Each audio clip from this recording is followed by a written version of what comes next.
The new Wild 101. Bootleg Kev. Yo, it's the new Wild 101, Idaho's party station, kicking it with Maino right now. Sir, I'm a big fan of the album. Thank you. Thing I like about the album, it's actually an album. Like it's like a big story from front to back. One big story. Did you meant for it to be like a big Exactly. like a concept album kind of? Everything kind of flows with the CD. That was my thought process.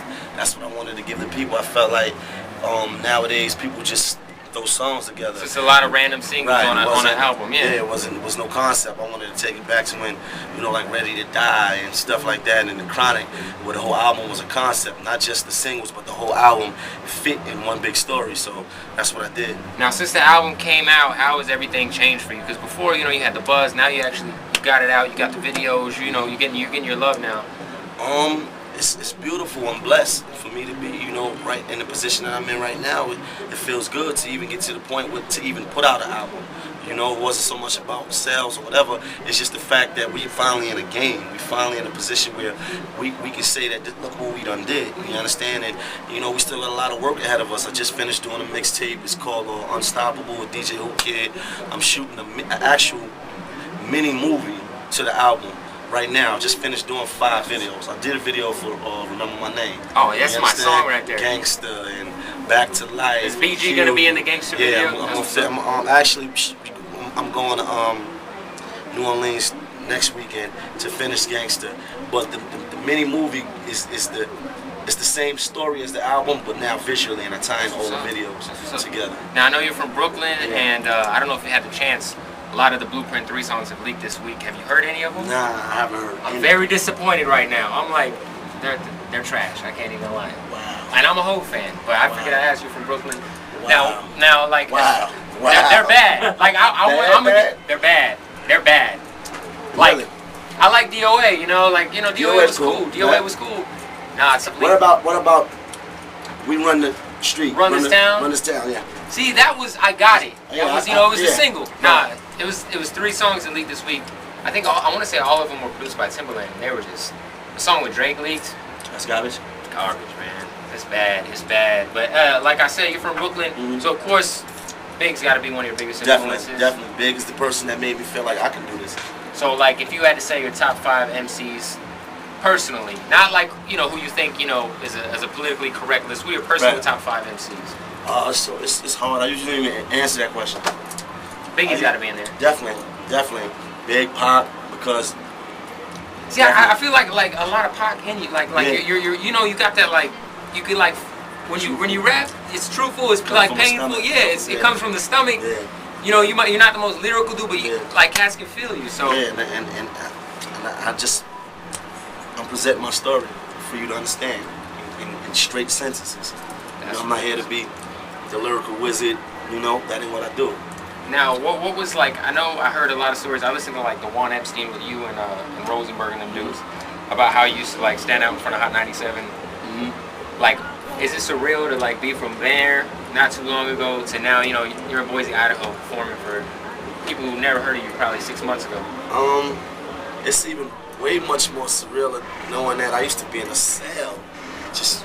Yeah, this is gonna be on the Wild 101 site, so a lot of people they don't know that about you. Why don't you? Well, first of all, your physical feature, your scar. A lot of people know you for that. How did you get that? I got that in prison. I spent 10 years, just about 10 years in prison, and I started rapping while I was in prison. And I came out with a dream, came out with a plan. A dude from the streets, so I felt like I wanted to do something different when I get up off the streets.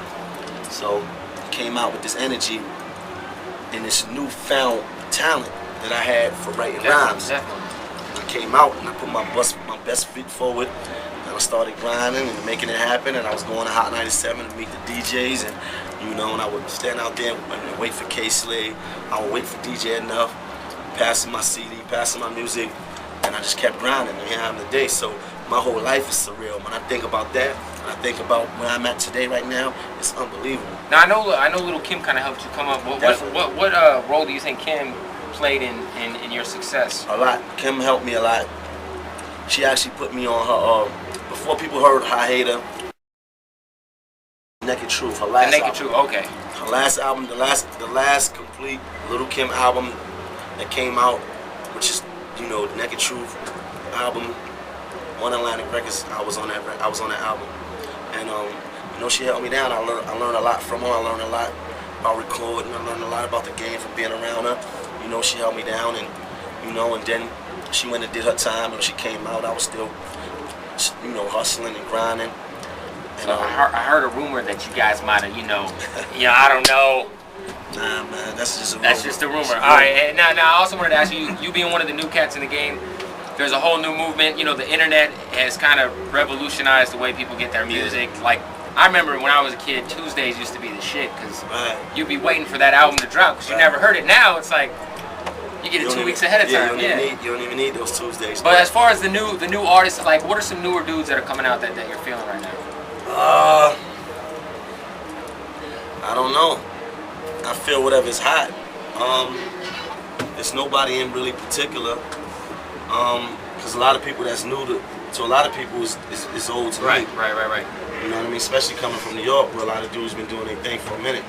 But there's nobody really in particular that I could name that I could say, yo, I'm really feeling what he's doing. You understand? Because for me to really get into a person, I need to hear the whole album. No, I feel you on that. Now, you're like you did the remix with Jeezy, which I was like, man, if Maino and Jeezy did a record together, it'd be great because you guys kind of got the same thing going on. Who are some people that you haven't collaborated with that you still might want to do something with? I'm not sure. I get asked that question all the time, and it's kind of like I feel like I almost work with everybody, almost. I work with a lot of people, man. A lot of people. Wow. I don't know, whatever makes sense, you understand? Right. Whatever makes sense, and you know, I would like to definitely do something with Keisha Cole. I was thinking about Mary the other day. Whatever makes sense, though. That's what's up. Now, I gotta ask you before I let you go. Big thing, you slapped the shit out of Yung Berg. You know, it's all good. Yung Berg probably deserved it. It is what it is. I don't know where he's at right now. Maino's in Boise, Idaho. What is something you would suggest somebody not to do to get the shit slapped out of him by Maino? Don't be disrespectful. Don't be disrespectful. Don't be disrespectful. You'll get the shit slapped out of you by Maino. That's what it is, man. Thanks for coming through, homie. It's nice meeting you, sir. All right. It's all good. Bootleg Kev.